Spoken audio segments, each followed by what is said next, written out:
السلام عليكم ورحمة الله وبركاته. كسو دواذا معلومات كسابسان ودنك أينو درسكن هاي إثيوبيا. إثيوبيا waxa ay dhacdaa geeska Afrika waxa ayna xuduud la leedahay wadamo badan. Dhanka waqooyi iyo waqooyi bari waxay xuduud kala leedahay wadanka Eritrea. Bariga waxa ay xuduud kala leedahay wadamada Djibouti iyo Soomaaliya. dhanka galbeedka waxa ay xuduud la leedahay wadanka Suudaan iyo South Sudan. Sidoo kale dhanka koonfureed waxa ay xuduud la leedahay wadanka Kenya. Ethiopia waxa la aasaasay 980kii dhalashadii Nabi Ciise ka hor waxa ayna ka mid tahay wadamada ugu faca weyn dunida. Magaca Ethiopia waxa uu ka yimid erayo Greek ah Ethiopis oo marka la isku daro macna ahaan noqonaya wajigii gubtay iyaga oo tixraacaya dadkii mid madooba ay ku arkeen geeska Afrika. Badduleedka Ethiopia waxa uu gaaraya 1,100,000 oo kiiloomitir square. Ethiopia waxa ku nool dad kor u dhaafaya qiyaastii 102 milyan oo qof. Ethiopia waxa ay ka kooban tahay 9 gobol iyo 2 maamulis magaalo. Addis Ababa waa caasimadda wadanka waana magaalada ugu weyn uguna dadka badan wadanka. Addis Ababa waxa ku nool qiyaastii dad kor u dhaafaya 3,273,000 oo qof. waxa ayna leedahay maamul gaar ah oo hoos yimaada dawladda federaalka Ethiopia. Ismaamul goboleedka Oromia waa gobolka ugu dadka badan Ethiopia waxaana ku nool qiyaastii dad kor u dhaafaya 33,692,000 oo qof. Ismaamul goboleedka Amhara waxa ku nool qiyaastii dad kor u dhaafaya 28,402,000 oo qof. Sidoo kale ismaamul goboleedka SNNB waxa ku nool qiyaastii dad kor u dhaafaya 18,276,000 oo qof. Ismaamul goboleedka gobolka Soomaaliya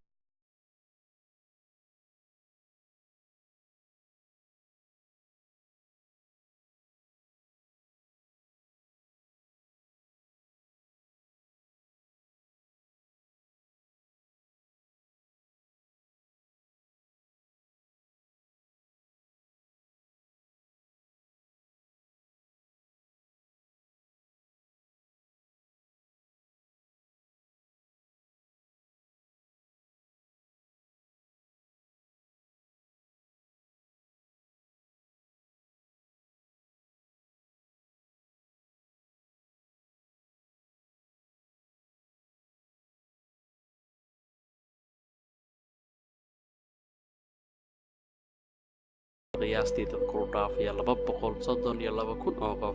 Ethiopia waa wadan ay degaan qoomiyado kala duwan. Ethiopia waxa looga hadlaa in ka badan 80 luqadood. Amharigu waa luqadda koowaad ee wadanka. Ethiopia waxa ka jira diimo kala duwan. 62.8% bulshada wadanku waa Kiristaan, halka 34% bulshada wadanku ay yihiin Muslimiin. 2.6% waxa haystaan diimihii hore. Ethiopia waa hoyga Yuhuudda madow ee Afrika waxaana loo yaqaanaa Beeta Israa'iil. Ethiopia waa wadanka ugu caansan aan lahayn bad. xilliyadii hore Ethiopia waxa loo aqoon jiray Abyssinia. boqor miniligi dalka Ethiopia waxa uu ahaa qofkii ugu horeeyay Afrikaan ah ee Afrika baawar ku kaxeeya sanadii 1907. Addis Ababa waa caasimadda saddexaad ee ugu sareysa dhanka jooga waxa ayna heerka badda ka sareysaa 2,355 mitir. magaca Addis Ababa micno ahaan waa ubaxii cusbaa. marka laga tago wadamada Carabta ah, Ethiopia waa wadanka kaliya Afrikaanka ee leh qoraal luqadeed asal ah waxaana loogu yeeraa Giza. Ethiopia waa wadankii koowaad ee Afrikaan ah ee ku biiray League of Nations. League of Nations waxa uu ahaa urur ay ku midoobeen wadamo badan oo caalamka ka mid ah waxa uu ka horeeyay qaramada midoobay hadda jira. Ethiopia waxa ay u dabaaldegaan sanadka cusub 11 Sebtembar sanad kasta. gabi ahaan wadanka waxa laga isticmaalaa tirsi taariikheed ku saleysan 13 bilood sanadkii waxa ayna ka dambeeyaan tirsi taariikheedka Gregorian calendarka ay isticmaalaan wadamo badan oo caalamka ka mid ah oo hadda maraya 2018. Ethiopia hadda waxa ay ku jirtaa 2010. nidaamka wadanku waa federaali waxaana la qaatay sanadii 1995 markii uu xilka ku guuleystay ra'iisul wasaarihii hore ee Mele Zenawi. Ethiopia madaxweynaha iyo ra'iisul wasaaraha waxa awood badan ra'iisul wasaaraha. xilligan la joogo waxa wadanka madaxweyne ka ah Mulatu Teshome. sidoo kale waxa ra'iisul wasaare wadanka ka ah Dr. Abiy Ahmed Ali. in ka badan 70% buuraha Afrika waxa ay ku yaalaan wadanka Ethiopia.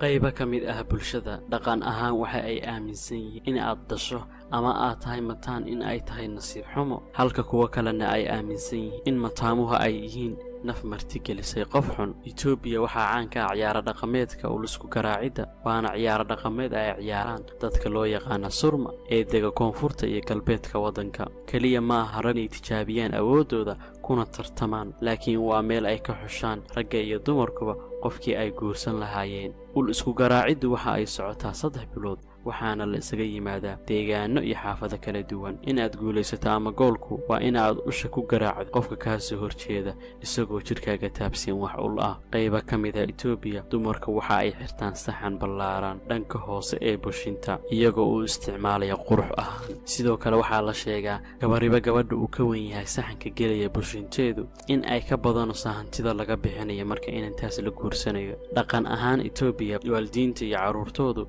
iskuma abtirsadaan. carruurtu waxa ay ku abtirsadaan awoowayaashood.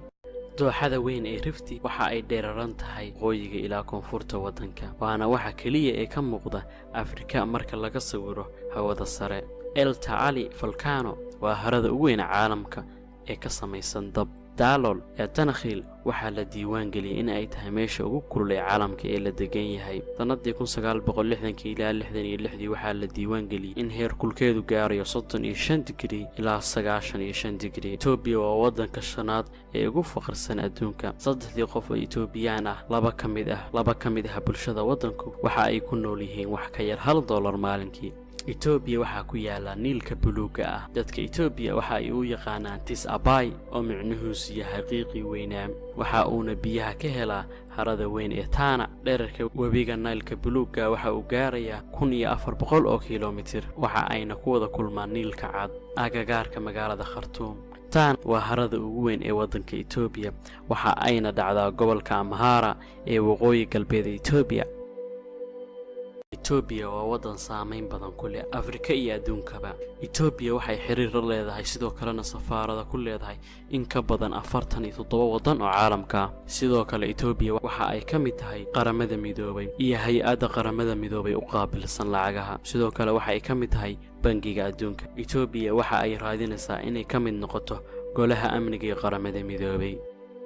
dhanka dhaqaalaha, sanadii 2017 Itoobiya waxa ay noqotay waddanka uu dhaqaalihiisu ugu koritaanka badan yahay caalamka. dakhliga sanadlaha Itoobiya waxa uu siyaaday 8.3%. Itoobiya waa waddanka shanaad ee ugu soo saarka badan bunka adduunka, waana waddanka koowaad ee qaaradda Afrika ugu soo saarka badan bunka. markii ugu horeysay ee bunka la arko waxaa helay nin Itoobiyaan ari raac ah oo la oran jiray Kaladi ee deganaa gobolka Kaafa ee dalka Itoobiya. magaca kafee waxaa laga keenay markuu arkay arigiisa oo ciyaaraya marka ay cunaan geedkaas. Itoobiya waxa ay dibadda u iibgeysaa bunka, qaadka, dahabka, xoolaha nool, miraha saliidda laga sameeyo, ubaxa, waxaana ka soo gala dhaqaale gaaraya 3.163 bilyan. wadamada ay u iibgeysa waxaa ka mid ah Switzerland, China, Mareykanka, Netherland, Sacuudiga, Jarmalka. Itoobiya waxa ay dibadda ka keensataa mashiinada, diyaaradaha, birta, elektarooniga, batroolka, matoorada baabuurta, kiimikaalka, carra nafaqeeyaasha, waxaana uga baxa dhaqaale gaaraya 15.87 bilyan oo dollar. dhaqaalaha sanadlaha Itoobiya sanadii 2018 waxa uu gaarayay 216 bilyan 449 milyan oo dollar. dhaqaalaha qofka Itoobiyaanka sanadii 2018 sidoo kale waxa uu ahaa 2299 dollar. boqolkiiba 35.6 waxa uu ka soo xiroodaa dhanka beeraha. 42.2